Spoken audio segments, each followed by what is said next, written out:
जय श्री कृष्णा। राधे राधे। आज मार्गशीर्ष मास के कृष्ण पक्ष की द्वादशी तिथि है। आज उत्पन्ना एकादशी व्रत का पारण भी किया जाएगा। यानी जिन भक्तों ने कल उत्पन्ना एकादशी का व्रत रखा था, आज वे अपना व्रत खोलेंगे। आज का दिन बड़ा ही शुभ और मंगलकारी है। एकादशी के व्रत के पारण के दिन तुलसी माता और लक्ष्मी माता की कथाओं को सुनने से ही व्रत पूर्ण माना जाता है और भक्तों की समस्त मनोकामनाएं पूर्ण होती हैं। तो जिन लोगों ने व्रत नहीं भी रखा है, उन्हें भी द्वादशी के दिन तुलसी माता की कथाओं को सुनने से धन संपत्ति और अनंत शुभ फलों की प्राप्ति होती है। तो आइए भगवान श्री लक्ष्मी नारायण जी के चरणों का ध्यान करते हुए इन कथाओं को सुनते हैं। बोलिए श्री राधे कृष्ण भगवान की जय। आइए सुनते हैं तुलसी माता की संपूर्ण कथाएं।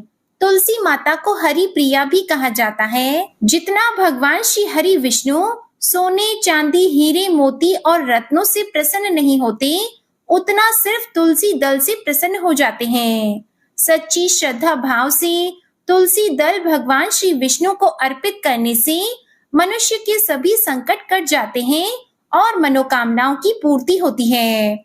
शास्त्रों के अनुसार एकादशी के दिन तुलसी जी में कभी भी जल नहीं चढ़ाना चाहिए, क्योंकि तुलसी महारानी स्वयं एकादशी का निर्जल व्रत रखती हैं। लेकिन द्वादशी के दिन व्रत के पारण के समय तुलसी माता को जल अवश्य चढ़ाना चाहिए और पूरे विधि विधान से पूजा पाठ करके उनकी कथाओं को सुनकर ही अपना व्रत खोलें। एक बुढ़िया माई तुलसी जी को सींचती थी और कहती थी, हे तुलसी माता, सत की दाता, मैं तेरा बिरला सींचती हूँ। मुझे बहू दे, पीतांबर की धोती दे, मीठा मीठा गास दे, वैकुंठा में वास दे, चटक की चाल दे, पटक की मोत दे, चंदन का काट दे, रानी सा राज दे, दाल भात का भोजन दे, ग्यारस की मौत दे, कृष्ण जी का कंधा दे। तब तुलसी माता यह सुनकर सूखने लगी। तो भगवान ने पूछा, हे तुलसी, तुम क्यों सूख रही हो? तो तुलसी माता ने कहा कि एक बुढ़िया रोज आती है और यही बात कह जाती है। मैं सब बात तो पूरा कर दूंगी, लेकिन भगवान कृष्ण का कंधा कहाँ से लाऊंगी?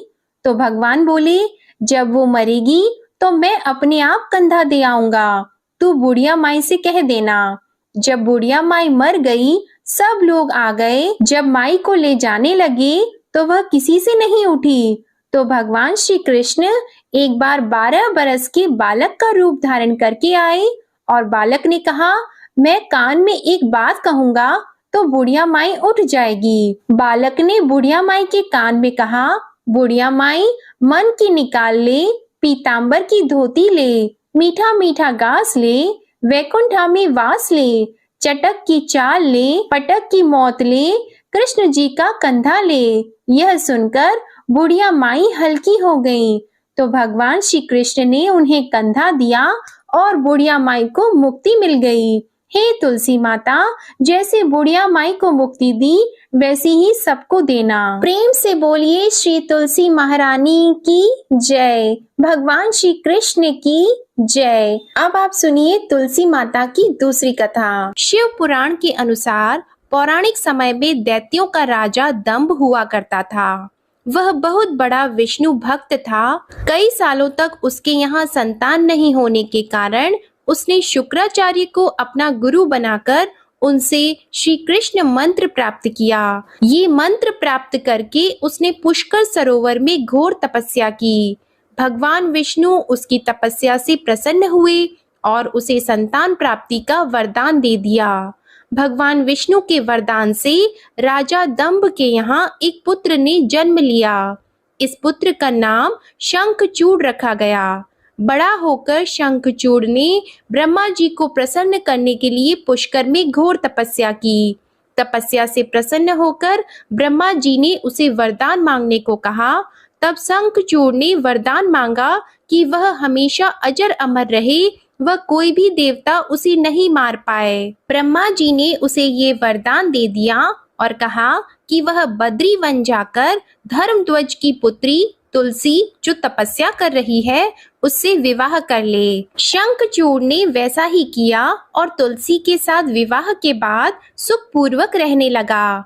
उसने अपने बल से देवताओं, असुरों, दानवों, राक्षसों, गणधर्मों, नागों, किन्नरों, मनुष्यों तथा त्रिलोकी के सभी प्राणियों पर विजय प्राप्त कर ली।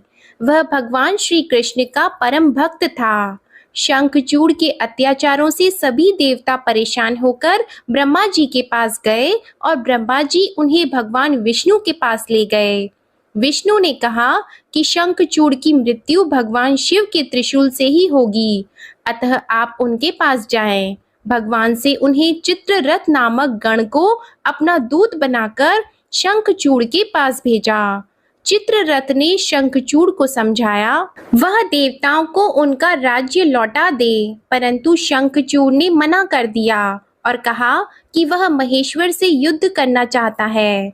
भगवान शिव को जब ये बात पता लगी तो वे युद्ध के लिए अपनी सेना लेकर निकल पड़े और दानवों में घमासान युद्ध हुआ, परंतु ब्रह्मा जी के वरदान के कारण शंखचूड़ को देवता नहीं हरा पाए।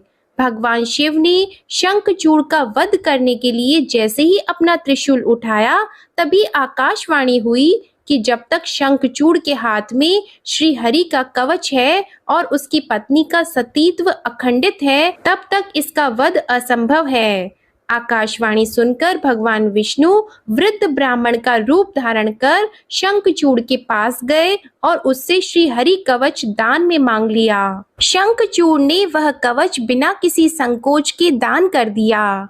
शंखचूड़ का रूप बनाकर तुलसी के पास गए शंखचूड़ रूपी भगवान विष्णु ने तुलसी के महल के द्वार पर जाकर अपने विजयी होने की सूचना दी।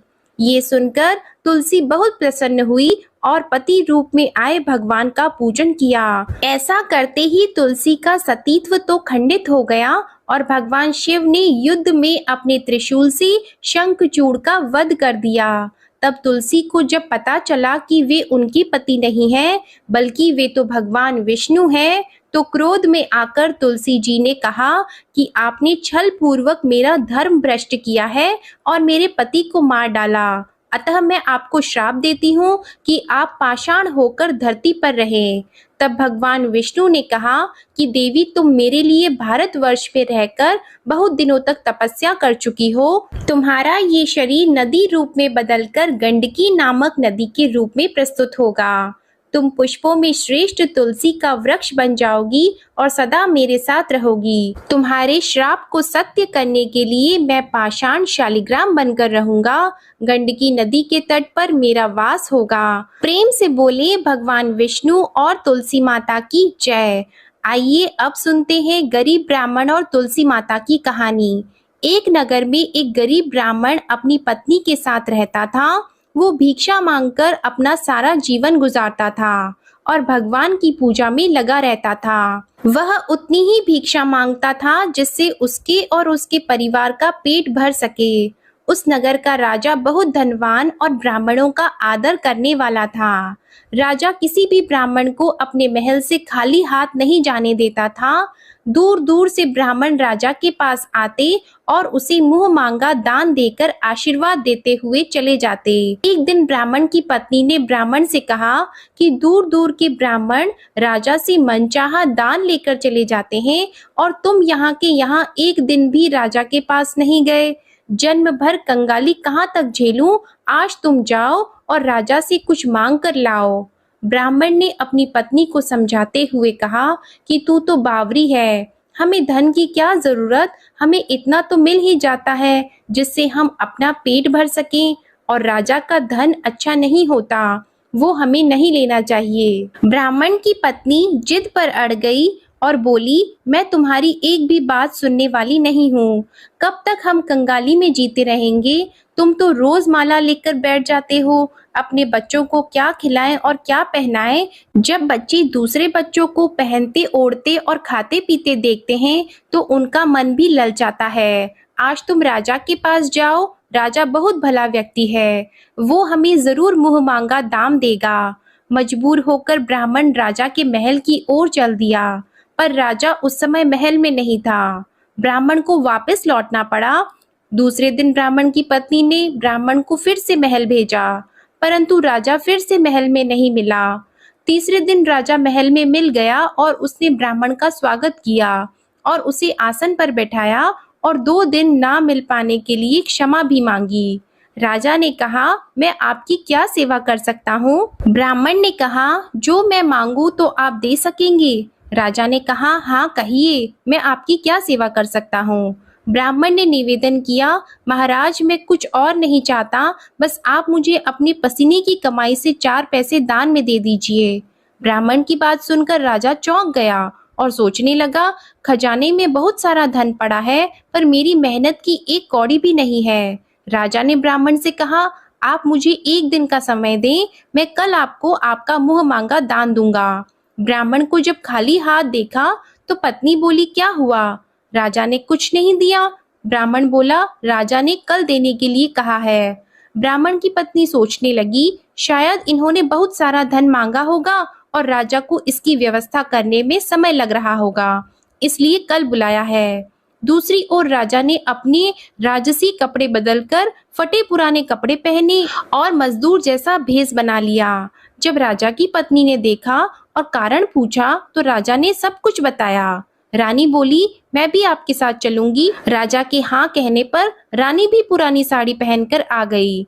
इस प्रकार राजा और रानी मजदूरी की तलाश में शहर निकले। लुहारों के मोहल्ले में जाकर राजा ने आवाज लगाई, किसी को मजदूर चाहिए? तो आखिर एक लोहार ने उन्हें बुला लिया, जो पहिए पर हाल चढ़ाने की तैयारी कर रहा था। उसने राजा से कहा, देखो तुम्हें पहले खलात धोखनी पड़ेगी और जब आग आ जाए तो उसके बाद घन पीटना होगा। फिर रानी की ओर देखकर कहा कि तुम्हें कुएं में से पानी लेकर हौदी भरनी होगी और कोयले वाले घर से कोयला लेकर भट्टी में डालना होगा। तुम दोनों को दिन भर में 2-2 आने मिलेंगे। अगर काम पसंद हो तो बोलो, नहीं तो अपना रास्ता नापो।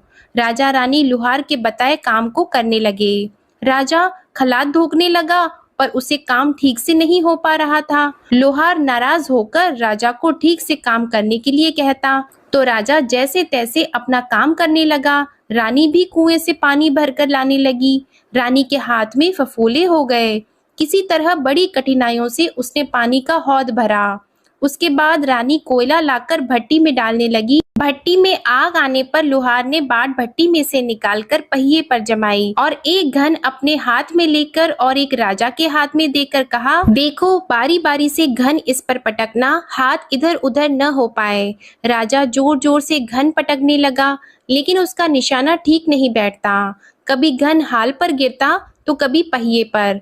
मजदूरों का ये हाल देखकर लोहारिन बड़बड़ाती हुई आई और लोहार से कहने लगी, तुमने कहाँ से ये नवसिखिए मजदूर काम पर लगाए हैं? इनसे काम नहीं होगा, ये मजदूर तुम्हारा सब काम बिगाड़ देंगे। राजा रानी उन दोनों की फटकार सुनते सुनते अपना काम मन लगाकर करते रहे। घन पटकते पटकते राजा का शरीर पसीने से तर हो गया और जोर जोर से सांसें चलने लगी। रानी भी पानी भरते भरते और कोयला झोंकते झोंकते थककर चूर हो गई। दोनों ने पूरे दिन बहुत मेहनत की। लुहार ने राजा रानी को 2-2 पैसे दिए, जिसे वो बड़ी खुशी से लेकर महल आ गए। आज उन्हें पता लगा कि मेहनत की कमाई कैसी होती है। राजा ने 4 पैसे अलग रख दिए और अगले दिन ब्राह्मण को बुलाकर उसे दे दिए। ब्राह्मण राजा को आशीर्वाद देकर घर लौटा और ब्राह्मणी से कहा, लो मैं राजा के हाथ से दक्षिणा ले आया हूँ। ब्राह्मणी खुश होकर दौड़ती हुई आई और जब उसने 4 पैसे देखे तो वह ठिठक कर रह गई और उन्हें दूर फेंक दिया। वो जल भुनकर ब्राह्मण से बोली, तुम जैसे दरिद्र से राजा के यहाँ जाकर भी कुछ न मांगा गया, शर्म भी नहीं आती। यह कहकर वह रूठ कर चली गई और बहुत देर तक बड़बड़ करती रही। ब्राह्मण ने उन 4 पैसों को उठाकर तुलसी घर के पास रख दिया और सोचा, जब ब्राह्मणी शांत हो जाएगी तो जरूरत पड़ने पर उठा लेगी। परंतु कई दिनों तक पैसे वहीं रखे रहे और फूल बेलपत्र ऊपर से गिरकर मिट्टी में दब गए। ब्राह्मण और ब्राह्मणी दोनों ही उन सिक्कों के बारे में भूल गए। कुछ दिनों बाद तुलसी घर में 4 पौधे उगे। चारों पौधे बहुत सुंदर थे। ये देखकर ब्राह्मणी रोज उनमें पानी डालती। 4 महीने बाद वह पौधे बड़े हो गए और उनमें फूल लगने लगे। फूल सूखने पर इनसे मोती झड़ने लगे। ब्राह्मण और ब्राह्मणी ने कभी मोती नहीं देखे थे। वो समझे कि कोई बीज है। हर रोज कई फूल झड़ते और बहुत मोती पूरे तुलसी घर में बिखर जाते। ब्राह्मणी उन मोतियों को समेटकर घर के एक कोने में डाल देती। इस तरह वहां मोतियों का ढेर लग गया। एक दिन एक सब्जी वाली आई। ब्राह्मणी को सब्जी लेनी थी, पर उसके पास पैसे नहीं थे। उसने सब्जी वाली से कहा, क्या तुम इन चमकदार चीजों के बदले सब्जी दे सकती हो? सब्जी वाली ने देखा तो वो पहचान गई कि ये तो मोती है। उसने खुशी खुशी ब्राह्मणी को उन मोतियों के बदले उसकी मनपसंद सब्जी दे दी। अब से हर रोज ऐसा होने लगा। ब्राह्मणी और सब्जी वाली दोनों खुश थे।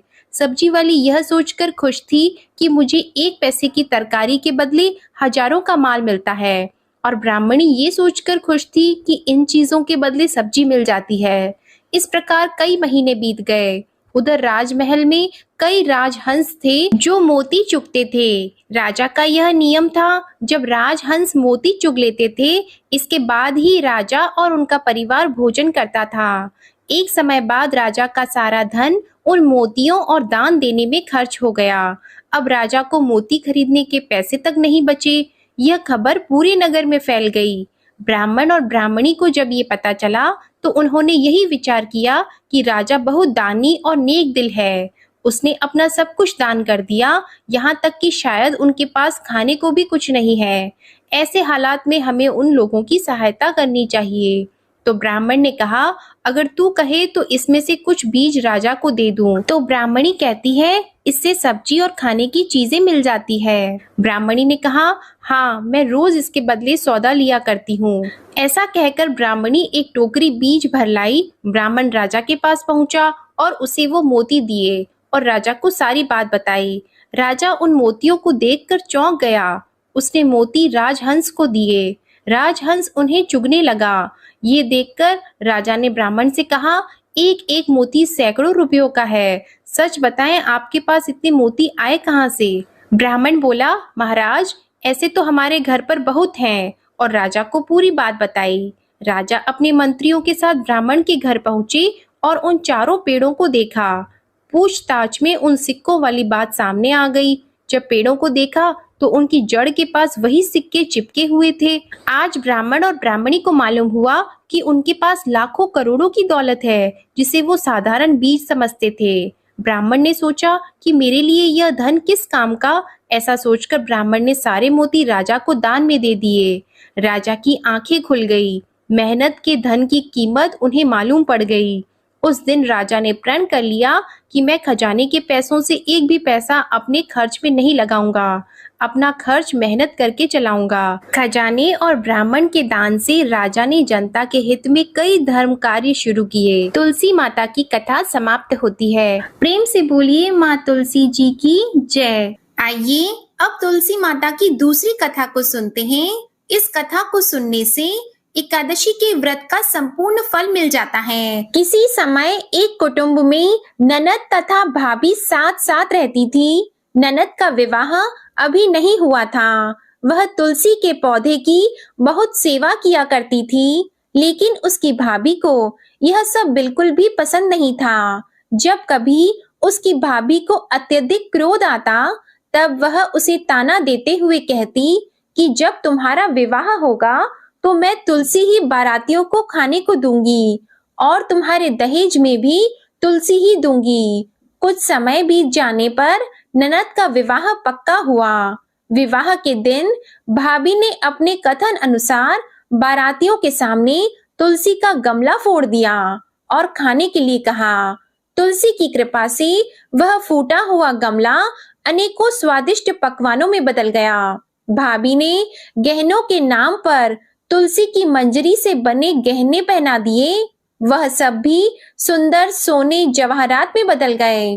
भाभी ने वस्त्रों के स्थान पर तुलसी का जनेऊ रख दिया। वह रेशमी तथा सुंदर वस्त्रों में बदल गया। ननद की ससुराल में उसके दहेज की बहुत प्रशंसा की गई। यह बात भाभी के कानों तक भी पहुंची। उसे बहुत आश्चर्य हुआ। उसे अब तुलसी माता की पूजा का महत्व समझ आ गया। भाभी की एक लड़की थी। वह अपनी लड़की से कहने लगी कि तुम भी तुलसी माता की सेवा किया करो, तुम्हें भी बुआ की तरह फल मिलेगा। वह जबरदस्ती अपनी लड़की से सेवा करने को कहती, लेकिन लड़की का मन तुलसी सेवा में नहीं लगता था। लड़की के बड़े होने पर उसके विवाह का समय आता है, तब भाभी सोचती है कि जैसा व्यवहार मैंने अपनी ननद के साथ किया था, वैसा ही मैं अपनी लड़की के साथ भी करती हूँ, तो यह भी गहनों से लद जाएगी और बारातियों को खाने में पकवान मिलेंगे। ससुराल में इसे भी बहुत इज्जत मिलेगी। यह सोचकर वह बारातियों के सामने तुलसी का गमला फोड़ देती है, लेकिन इस बार गमले की मिट्टी मिट्टी ही रहती है। मंजरी तथा पत्ते भी अपने रूप में ही रहते हैं। जनेऊ भी अपना रूप नहीं बदलता है। सभी लोग और बारातियों द्वारा भाभी की बुराई की जाती है। लड़की के ससुराल वाले भी लड़की की बुराई करते हैं। भाभी कभी ननद को नहीं बुलाती थी। भाई ने सोचा मैं बहन से मिलकर आता हूँ। उसने अपनी पत्नी से कहा और कुछ उपहार बहन के पास ले जाने की बात कही, तो भाभी ने थैले में ज्वार भरकर कहा कि कुछ नहीं है, तुम यही ले जाओ। वह दुखी मन से बहन के पास चला गया। वह सोचता रहा कि कोई भाई अपने बहन के घर ज्वार कैसे ले जा सकता है। यह सोचकर वह एक गौशाला के पास रुका और ज्वार का थैला गाय के सामने पलट दिया। तभी गाय पालने वाले ने कहा कि आप गाय के सामने हीरे मोती तथा सोना क्यों डाल रहे हो। भाई ने सारी बात उसे बताई और धन लेकर खुशी से अपनी बहन के घर की ओर चल दिया। दोनों बहन भाई एक दूसरे को देखकर अत्यंत प्रसन्न होते हैं। प्रेम से बोलिए तुलसी माता की जय, शालिग्राम भगवान जी की जय। आइए अब तुलसी माता और भगवान गणेश की कथा को सुनते हैं। इस कथा को सुने बिना तुलसी विवाह व्रत पूर्ण नहीं माना जाता। एक बार देवी तुलसी विवाह हेतु वर ढूंढने के लिए तीर्थ यात्रा पर निकली थी और ढूंढते ढूंढते वह गंगा किनारे पहुंच गई। उस समय गणेश भगवान गंगा किनारे तप कर रहे थे। उन्हें देखते ही देवी तुलसी उन पर मोहित हो गई और उनके मन में गणेश भगवान से विवाह की इच्छा उत्पन्न हुई। फिर देवी तुलसी ने गणेश जी के पास जाकर उनका ध्यान भंग कर दिया। आंखें खोलने के बाद गणेश भगवान के सामने देवी तुलसी खड़ी थी, लेकिन सामने एक स्त्री है, इसलिए अपने क्रोध को नियंत्रण में रखकर गणेश भगवान ने पूछा, आप कौन है देवी और मेरा ध्यान भंग करने का क्या कारण है? तो जवाब में देवी तुलसी ने अपने परिचय के साथ गणेश जी से विवाह की बात कर ली। उत्तर में गणेश भगवान जी बोले, देवी मैं ब्रह्मचारी हूँ, इस वजह से मैं विवाह नहीं कर सकता। अपने विवाह प्रस्ताव के लिए ना सुनने के बाद देवी तुलसी क्रोधित हो गई और उन्होंने गणेश जी को श्राप दे दिया कि उनका ब्रह्मचर्य टूटेगा और उनके 2 विवाह होंगे। इस बात पर गणेश भगवान भयंकर क्रोधित हो उठे, क्योंकि एक तो वह स्त्री है, इसलिए ध्यान भंग करने पर भी गणेश जी ने कुछ नहीं कहा और इतनी विनम्रता से बात करने पर भी उन्हें श्राप दिया गया। फिर गणेश जी ने भी देवी तुलसी को श्राप दे दिया कि तुम्हारा विवाह शंखचूर्ण नाम के असुर के साथ होगा। एक देवी होकर भी उनका विवाह एक राक्षस से होगा। यह जानकर देवी तुलसी विचलित हो गई और विनायक जी से इस कठोर श्राप से मुक्ति दिलाने की क्षमा याचना करने लगी। फिर गणेश जी को तुलसी देवी पर दया आ गई। वे बोले कि मेरा श्राप तो बदल नहीं सकता, वह तो सच होकर ही रहेगा, लेकिन अगले जन्म में तुम एक पेड़ बनोगी और भगवान महाविष्णु जी को अत्यंत प्रिय होंगी। उनकी पूजा में भी तुम्हारा एक महत्वपूर्ण स्थान होगा और कलयुग के इंसानों को तुम मोक्ष का मार्ग दिखाओगी। लेकिन तुमने मेरा तप भंग किया है और मुझे ब्रह्मचारी होकर भी 2 विवाह का श्राप भी दिया है, इसलिए मेरी किसी भी प्रकार की पूजा में तुम निषिद्ध रहोगी। इस प्रकार देवी तुलसी गणेश भगवान की पूजा में निषिद्ध हो गई। प्रेम से बोलिए गणेश भगवान की जय। अब आप सुनिए लक्ष्मी माता की कथा। एक दिन माता लक्ष्मी जी की बड़ी बहन ज्येष्ठा ने उनसे कहा, कुछ दिनों से एक बात मेरे मस्तिष्क में कौंध रही है। सोचती हूँ कि तुमसे पूछूं या नहीं। ऐसी क्या बात है बहन? मन में जो कुछ भी है निसंकोच होकर पूछो। वैसे भी कोई बात मन में न रखकर उसका समाधान कर लेना ही बुद्धिमानी होती है। लक्ष्मी जी ने मुस्कुराकर कहा कि मैं अक्सर यही सोचती रहती हूँ कि सुंदरता में हम दोनों बराबर हैं। फिर भी लोग तुम्हारा आदर करते हैं और मैं जहाँ भी जाती हूँ वहाँ उदासी छा जाती है। मुझे लोगों की घृणा और क्रोध का शिकार होना पड़ता है, जबकि हम दोनों सगी बहनें हैं। ऐसा क्यों है? तब लक्ष्मी जी ने हंसकर कहा, सगी बहन या समान सुंदरता होने से ही आदर नहीं मिलता है। उसके लिए अपने को भी कुछ करना चाहिए। लोग मेरा आदर इसलिए करते हैं क्योंकि मैं उनके घर पहुँचते ही सुख के साधन जुटा देती हूँ। संपत्ति और वैभव से आनंदित होकर लोग मेरा उपकार मानते हैं, तभी मेरी पूजा करते हैं। उधर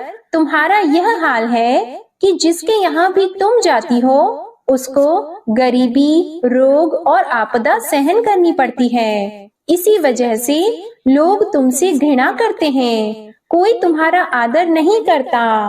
आदर पाना है तो दूसरों को सुख पहुँचाओ। ज्येष्ठा को लक्ष्मी जी की बात चुभ गई। उन्हें लगा कि लक्ष्मी को अपनी महिमा का अभिमान हो गया है। उन्होंने तड़प कर कहा, लक्ष्मी तुम मुझसे हर बात में छोटी हो, अवस्था में भी छोटी हो और प्रभाव में भी छोटी हो। मुझे उपदेश देने का भी विचार न करो। अगर तुम्हें अपने वैभव का अहंकार है तो मेरे पास भी अपना एक प्रभाव है। मैं जब अपनी पर आ जाऊं तो तुम्हारे करोड़पति भक्त को भी पल भर में भिखारी बना दूं। लक्ष्मी जी को हंसी आ गई और वे कहने लगी, बहन तुम बड़ी हो इसलिए कुछ भी कह लो, लेकिन जहाँ तक प्रभाव की बात है मैं तुमसे कम नहीं हूँ। जिसको तुम भिखारी बनाओगी उसे मैं दूसरे दिन ही रंक से फिर राजा बना दूंगी। मेरी महिमा का अभी तुम्हें पता ही कहाँ है और तुम्हें भी मेरी महिमा का पता ही नहीं है। जिसकी तुम सहायता करोगी उसे मैं दाने दाने के लिए भी मोहताज कर दूंगी। देखो बहन, दाने दाने के लिए तो तुम उसे मोहताज कर सकती हो जिससे मैं रूठ जाऊं। जिसके सिर पर मेरा वरद हस्त न हो उसका तुम कुछ भी बिगाड़ सकती हो, परंतु जिस पर मेरी कृपा दृष्टि है उसका कोई भी बाल तक बांका नहीं कर सकता। अगर तुम अपना प्रभाव दिखाने को इतनी ही उतावली हो रही हो तो कल अपना प्रभाव दिखाकर देख लेना। ठीक है, बोलो कहाँ चले? दूर क्यों जाएं? पास ही अनुराधापुर है, उसमें एक ब्राह्मण रहता है दीनानाथ। वह रोज मंदिर में पूजा करने जाता है और मेरा पक्का भक्त है। उसी पर हमें अपनी अपनी महिमा दिखानी है। ज्येष्ठा को बहुत ही ताव आ गया। उन्होंने हाथ झटक कर कहा, ठीक है और चली गई। लक्ष्मी जी वहीं खड़ी खड़ी बहन के क्रोध और अहंकार पर मुस्कुराती रहीं। दूसरे दिन दोनों बहनें अनुराधापुर के विष्णु मंदिर में पहुंची। उन्होंने अपना वेश बदल रखा था। साधारण स्त्रियों की तरह वे दोनों मंदिर के द्वार पर बैठ गईं। लोगों ने देखा अवश्य, किंतु किसी ने उनकी ओर खास ध्यान नहीं दिया। ध्यान देने वाली कोई खास बात थी भी नहीं। वह मंदिर था और वहाँ हर रोज दीन दुखी आते जाते रहते थे। वहाँ आने वाले सभी किसी न किसी परेशानी में घिरे रहते थे। फिर भला उन्हें किसी दूसरे की परेशानी से सरोकार हो सकता था? थोड़ी देर बाद वहाँ दीनू पंडित आया। दोनों बहनों की नजरें उस पर जम गईं। पूजा करके जब वह लौटने लगा तो ज्येष्ठा ने कहा, लक्ष्मी वह तुम्हारा भक्त आ रहा है, बन पड़े तो कोई सहायता करो। हाँ करती हूँ कहकर लक्ष्मी जी ने एक पोला बांस दीनू के रास्ते में रख दिया जिसमें मोहरें भरी हुई थी। ज्येष्ठा ने बांस को छूकर कहा, अब तुम मेरा प्रभाव भी देख लेना। पूजा करके लौट रहे दीनू ने रास्ते में पड़ा हुआ वह बांस का टुकड़ा उठा लिया। उसका विचार था कि वह किसी काम आ जाएगा।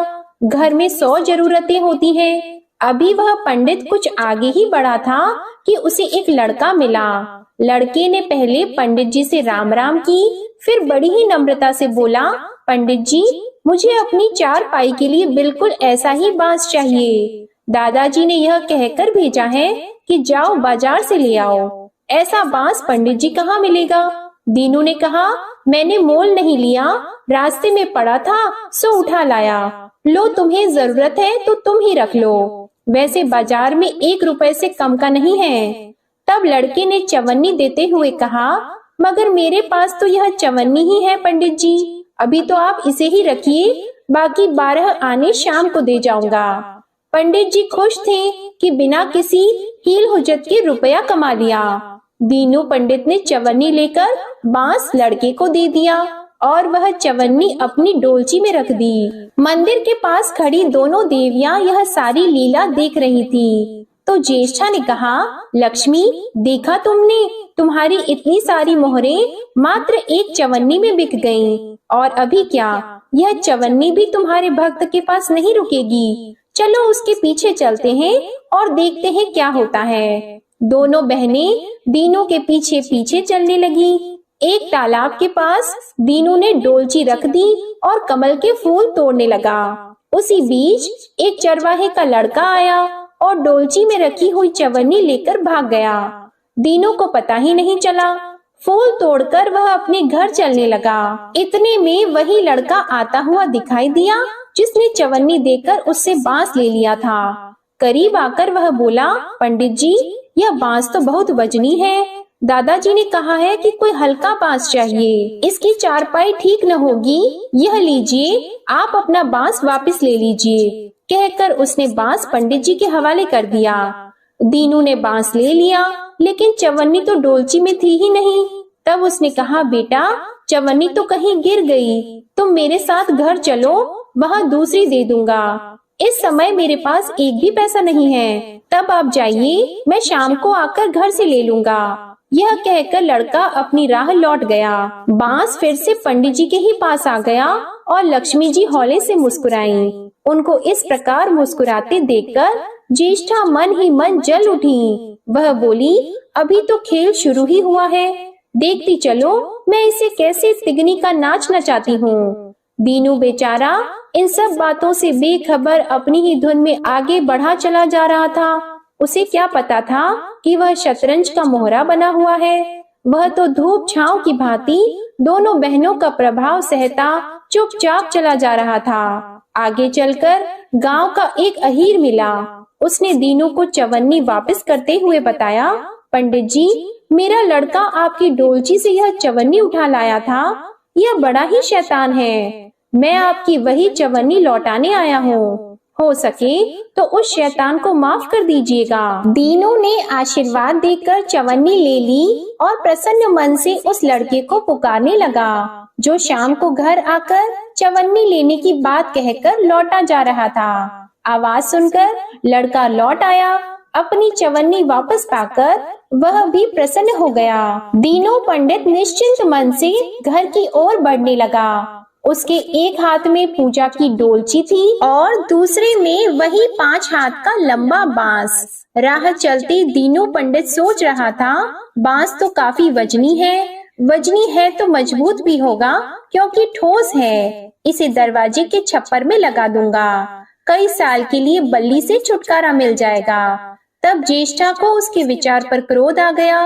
लक्ष्मी जी के प्रभाव से दीनू को लाभ होता देखकर वह मन ही मन बुरी तरह जली जा रही थी। जब उन्होंने देखा कि पंडित का घर करीब आ गया है, तो कोई उपाय न पाकर उन्होंने दीनू को मारने डालने का विचार किया।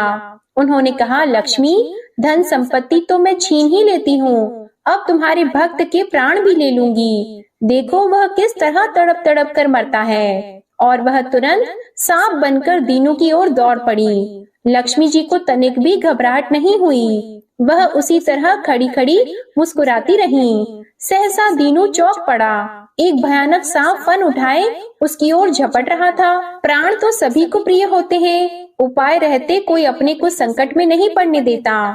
दीनू ने पगडंडी वाला रास्ता छोड़ दिया और एक ओर को भागने लगा, लेकिन सांप बनी ज्येष्ठा उसे भला कहाँ छोड़ने वाली थी। वह तो उस गरीब के प्राणों की प्यासी हो चुकी थी। वह भी दीनू के आगे पीछे दाएं बाएं बराबर दौड़ती ही रही। दीनू घबरा गया। उसने हाथ जोड़कर कहा, नाग देवता, मैंने तुम्हारा कुछ नहीं बिगाड़ा, शांति से अपनी राह लौट जाओ। आखिर क्यों मुझ गरीब के पीछे पड़े हो? व्यर्थ में किसी ब्राह्मण को सताना अच्छी बात नहीं है। लेकिन वह नाग तो ज्येष्ठा का रूप था, जो दीनू को किसी भी तरह डसना चाहता था।